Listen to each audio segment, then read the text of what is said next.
consumé à cause de l'homosexualité. Alors quand tu vis dans un pays où on officialise l'homosexualité, tu es chrétien, fais attention. Parce que du temps de Sodome et Gomorrhe, si Dieu pouvait envoyer le feu physique pour consommer Sodome et Gomorrhe, aujourd'hui, nous vivons dans des villes qui sont déjà consumées. Ils sont consumés, bien-aimés. Et puisqu'ils sont consumés, quand Dieu envoie le feu pour consommer, on consomme toutes les productions. Comprenez un peu d'où vient la crise économique. Il ne faut pas rêver. Ce qui arrive sur la terre, c'est des choses qui ont déjà été décidées au ciel. Il n'y a rien qui s'accomplit ici qui surprend Dieu. Alléluia. Amen. Dieu est aux commandes de toutes choses. Il a le contrôle de toutes choses. Même ce que fait le diable, Dieu a le bouton de commande. Il commande. Il permet au diable, il appuie sur le bouton et le diable agit. Alléluia. S'il dit stop, même le diable ne bougera pas. Amen. La crise économique vient de la colère de Dieu. Ne soyez pas distraits. Quand les nations décident autrement, ils sont en train de défier l'éternel Dieu des armées. La colère de Dieu tombe sur ces nations. Alors, puisque nous habitons dans le pays où parler contre l'homosexualité est condamnable, qui est une injustice, pour avoir condamné le mal, bien aimé, la colère de Dieu est là. Le feu va descendre, il va consumer ses vies, comme vous avez consumé Sodome et Gomorrhe. Laisse-moi te dire, si tu ne vois pas le feu physique, mais tout ce qui a été production sont déjà consumés, ça ne produit pas. Amen, amen, amen. Et quand un pays ne produit pas, il tombe dans la crise économique. Et quand il tombe dans la crise économique, gare à toi. Avec des projets de 30 ans d'hypothèque, fais attention. Écoutez bien aimé. C'est bien, voir pour l'hypothèque. Est-ce que j'ai fait l'hypothèque pour la maison au ciel? Alléluia. Il y a l'hypothèque au ciel, bien aimé, gratuit. Gratuit. Pour trouver un endroit au ciel. Parce qu'après la vie sur cette terre, il y aura une autre vie là-bas. Est-ce que tu as déjà fait l'hypothèque? Fais les projets sur la terre, oui. Fais aussi les projets pour le ciel. Amen. Si tu es distrait, ok. Tu vas rester. Qu'est-ce que Dieu dit? Cette parole, Dieu l'adresse à son Père. Il dit à Jérémie chapitre 7, verset 2, place-toi à la parole, à la porte de la maison de l'Éternel. Alléluia. Pourquoi à la porte? Parce qu'à la porte, il y a l'assurance que tu vas parler à tout le monde. Amen, amen, amen, amen. Tout le monde qui entre, dis-lui ça. Yannick, voilà, il y a ça. Karel, il y a ça. Donc, pour avoir l'assurance que tout le monde a entendu, place-toi à la porte de la maison de l'Éternel. C'est une parole que Dieu envoie à l'Église. C'est une parole que Dieu envoie aux chrétiens. C'est pas des païens. Pourquoi? Pour nous permettre de fuir le séisme qui va arriver dans le monde. Qu'est-ce qu'il dit? Place-toi à la porte de la maison de l'Éternel et là, publie cette parole et dis, écoute la parole de l'Éternel, vous tous, hommes de Juda, qui entrez par ces portes pour vous prosterner devant l'Éternel. Alléluia. Vous êtes venus vous prosterner ce matin. Alléluia. Écoutez la parole de l'Éternel. Vous tous qui entrez sur cette porte pour vous prosterner devant l'Éternel. Qu'est-ce qu'il vous dit, l'Éternel l'autre dit? Alléluia. Ainsi parle l'Éternel des armées, le Dieu d'Israël. Réformez vos voies et vos œuvres. Amen, amen, amen, amen. Réformez vos voies et vos œuvres. Et je vous laisserai demeurer dans ces lieux. Ne vous livrez pas à des espérances trompeuses. Alléluia.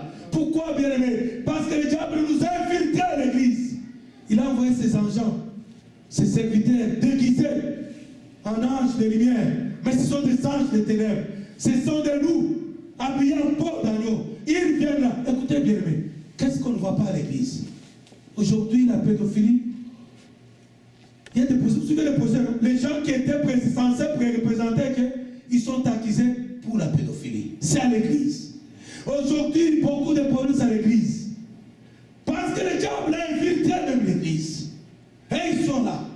Et qu'est-ce qu'ils font? Leur mission, c'est s'infiltrer.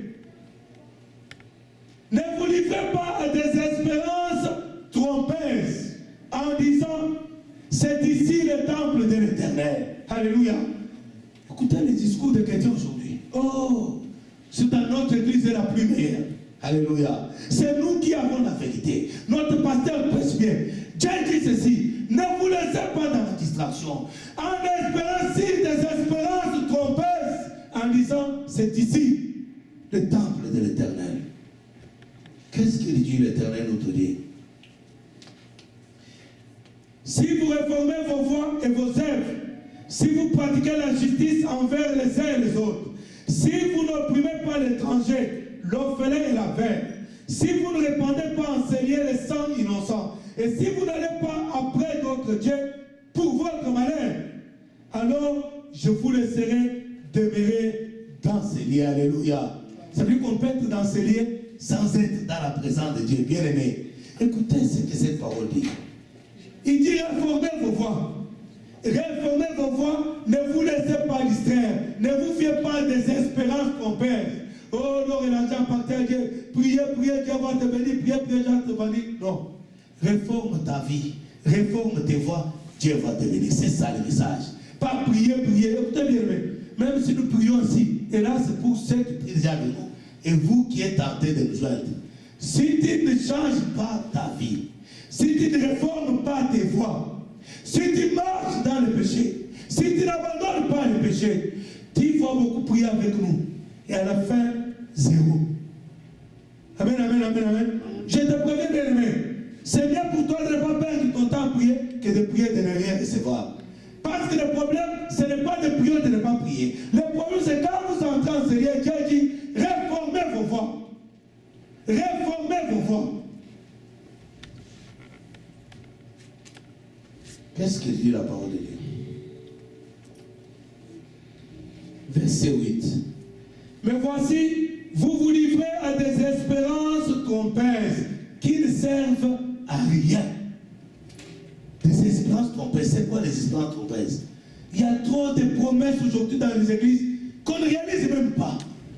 Les promesses sont tous, on nous brandit, on nous fait nourrir des espoirs. Des années, nous sommes nourris aux espoirs, des espérances. C'est la promesse de Dieu, oui, mais ces promesses, nous avons trop attendu, on ne voit pas s'accomplir. Mais on nourrit toujours nous sommes détenus dans les églises suite aux promesses. L'or et l'argent partait à Dieu, ma soeur prie, voilà, l'or et l'argent partait à Dieu. Ah, Jésus-Christ, puisque les années passent, c'est les mêmes promesses qu'on t'avait données il y a 3 ans, c'est les mêmes promesses que tu as aujourd'hui, c'est les mêmes promesses. Ces promesses-là, tes fonds, ils te donnent l'espérance. Mais c'est l'espérance trompeuse. Pourquoi? C'est pas que les promesses de Dieu sont trompeuses. Non. C'est l'espérance trompeuse parce que les promesses de Dieu ne s'accomplissent que dans la vie de la personne qui va réformer ses voies. De la personne qui marche dans la crainte de la parole de Dieu. Pourquoi, bien aimé? Parce que si tu t'opposes à la parole de Dieu, la parole de Dieu qui a tout créé, même les choses que tu es en train de convoiter, c'est Dieu qui les a instituées. Le mariage que tu pries, c'est Dieu qui l'a institué. Toutes choses, c'est Dieu. Alors, cette parole-là a institué ces choses-là. Et toi, tu viens à l'église, tu pries beaucoup, oui. Tu crois dans les promesses de Dieu, oui. Mais en même temps, quand tu te conduis ta vie, tu violes la parole de Dieu. Alors, cette parole-là, elle a la puissance. Mais imagine-toi, si elle a la puissance de créer la mer, elle a la puissance de te détruire dans moins d'1 seconde, tu es fini. Amen, amen, amen, amen, amen. Alors, ne te mets pas sur les doigts la colère de Dieu. Ne t'oppose pas à la parole de Dieu parce qu'elle a la puissance, bien aimé, de te détruire dans moins d'1 seconde. C'est cette parole qui a créé la mer. C'est cette parole qui a créé les océans. Mais si elle a la puissance de créer l'océan, imagine-toi si elle veut se battre avec toi. Tu ne pourrais pas résister. On ne résiste pas à la parole de Dieu. On ne discute pas à la parole de Dieu. On se soumet à la parole de Dieu. Réformez vos voies. Sinon, tu peux toujours venir prier, bien aimé. Nous pouvons toujours prier. Ça nous concerne nous tous. Nous devons transformer nos vies. Nous devons changer nos vies. Nous devons changer nos mentalités pour nous conformer à la parole de Dieu, pour nous soumettre à la parole de Dieu, placer nos vies sous la parole de Dieu, sous l'autorité de la parole de Dieu. Soyons soumis à la parole de Dieu, car elle a la puissance de créer, elle a aussi la puissance de détruire. Amen, amen, amen. Qu'est-ce qu'il dit l'Éternel? Verset 9. Quoi?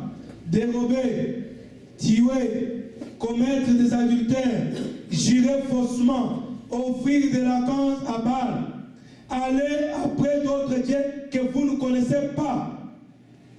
Je vais vous expliquer ce verset 9. Dérober, c'est voler, ça vous connaissez. Toi, tu dis, je ne vole jamais. Tu ne payes pas la dîme, tu voles Dieu, tu es voleur. Ça aussi, c'est le vol, comme tout autre vol. Mais tu voles, tu utilises les fraudes au travail. Des fraudes, aujourd'hui, quand un couple normal, des chrétiens, ils vont aller se déclarer divorcés pour tromper et profiter des avantages du gouvernement. La colère de Dieu va tomber sur toi, bien-aimé. Et quand la colère de Dieu va tomber sur toi, il va t'écraser. Tu ne pourras pas résister à la colère de Dieu. Nous devons fuir la colère de Dieu. Au lieu de nous accrocher aux espérances trompeuses, qu'est-ce que tu vas gagner? Combien de chrétiens aujourd'hui? J'en ai rencontré beaucoup à Montréal. Des chrétiens mariés. Mais officiellement, le gouvernement, ils sont déclarés divorcés. Pourquoi? Parce que la femme veut gagner des avantages du gouvernement. Et puis, ils sont déclarés divorcés. J'étais chez un frère, un jeune frère. Je lui demande que celui, tout est au nom de la femme. Je dis, frère, le numéro de téléphone, au nom de la femme. Toutes nos factures, le nom de ta femme. Les bails, toi, tu n'existes pas dans cette maison. Oh non, pasteur, tu vois ici au Canada, les femmes. Ici au Canada, les femmes sont des femmes, frère. Ils ne sont pas des hommes. Alléluia. Ils vont savoir que les femmes sont différentes des femmes dans d'autres pays. Mais une femme, c'est une femme. Amen, amen, amen. Elle est belle, elle est douce, elle est maman. C'est ça la femme, non? Elle n'est pas différente d'une femme en Belgique. Oh non, pasteur, tu vois ici au Canada, il fait me distraire. Je dis, frère, dis-moi la vérité. Est-ce que le gouvernement, c'est que toi, tu habites ici, ton adresse à toi, c'est où? Alléluia. Il a son adresse ailleurs. Une adresse qui n'existe pas, une adresse fictive.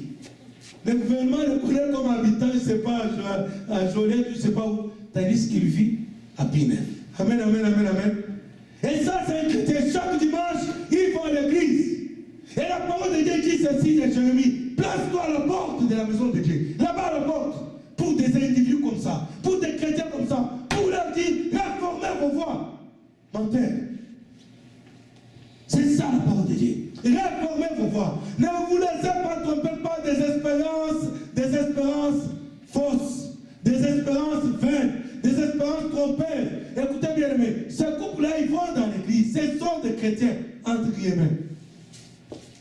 Et dans l'église, qu'est-ce que le pasteur prêche? Alléluia, gloire et l'argent appartient à Dieu. Oh, nous sommes bénis. L'année 2013, l'année de bénédiction. Oui, levez.